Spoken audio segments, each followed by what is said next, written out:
Hey, what's up guys? It's Kale from How to Rip. Today we're going to show you how to surf small waves like a pro. Ryan and I had a great session yesterday on some small waves and we thought what better time to show you guys how to do it. Now we're not pros ourselves, the fundamental principles remain the same. Here we go.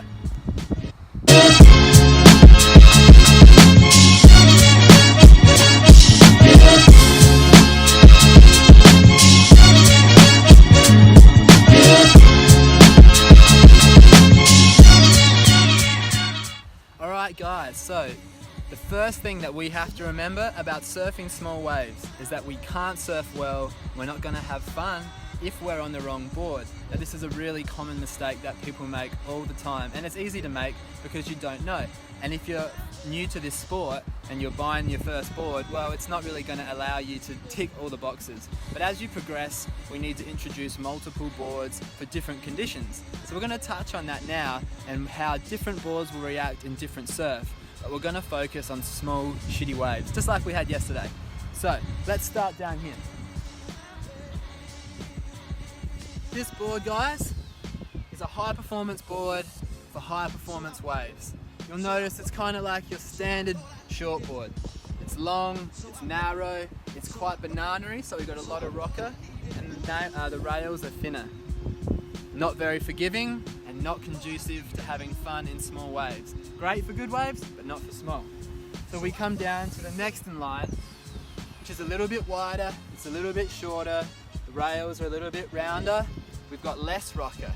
So this board would go really well in your everyday sort of 2 to 5 foot wave. But once we want to go to 2 foot and below, when it's fat, slow, choppy, we're still going to find issues here. So we go down. This board we have is what Kale was surfing the other day. Really fun board in bad waves. As you can see, Kale did some airs on waves that didn't even look like waves, which was crazy. And he did some big hacks. So this board allows you to do all of that in waves which you wouldn't be able to even touch on those boards, alright?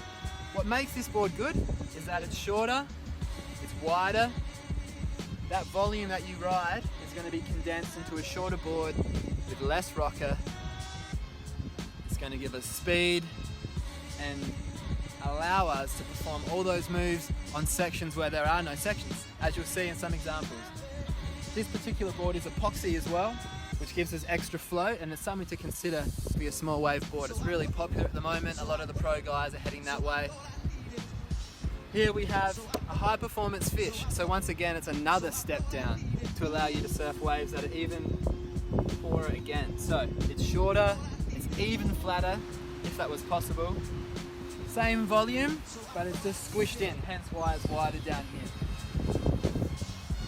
So those two boards here are what we surfed the other day, and look at the footage, you'll see the evidence right there.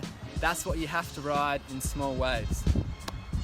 More fun, more waves, and we'll get better, quicker, and have more fun. So let's move into how we surf small waves well.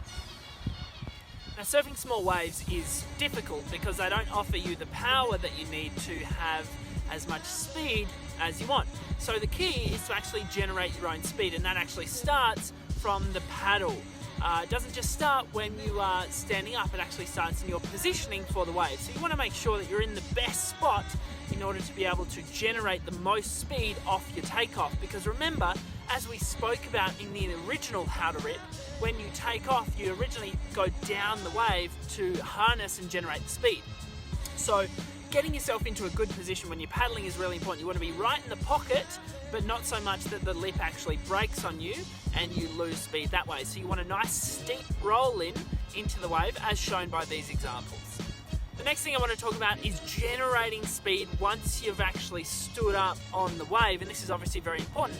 As we talked about in the original How to Rip, it all comes down to actually rolling from heel to toe and actually getting the board to go up and down the wave. Almost like a skater would generate speed on the street, going back and forth, tic-tacking almost. So you actually want to do that on the surfboard and generate your own speed. Once you do have enough speed, that's when you can start to look at maneuvers. The key though, with those maneuvers, is you don't want to lose so much speed or express so much power that you lose speed for the rest of the wave, because in small waves it's very hard to generate as much speed as it is at the start of the wave, because the wave will generally get smaller and smaller. So what you want to do, you want to actually do turns that help you to maintain that speed throughout the ride. So something like a roundhouse cutback, for instance, because when you rebound off the foam, you generate and you go back into the pocket, you harness more speed from the wave. Something like an air reverse like this, is a little bit more critical, and you are probably not going to be able to do another turn after that air in a small wave. So it all comes down to managing your speed, generating it first, then managing it and spending it wisely. Alright guys, so to summarize everything, paddle hard into your waves. Once you're up, you need to generate your own speed, and once you have that speed, choose maneuvers correctly where you'll maintain your speed throughout the ride. But you can't do any of that if you're on the wrong board. So choose boards that are flatter, wider, and a little bit more volume than usual. And that will let you surf small waves like a pro.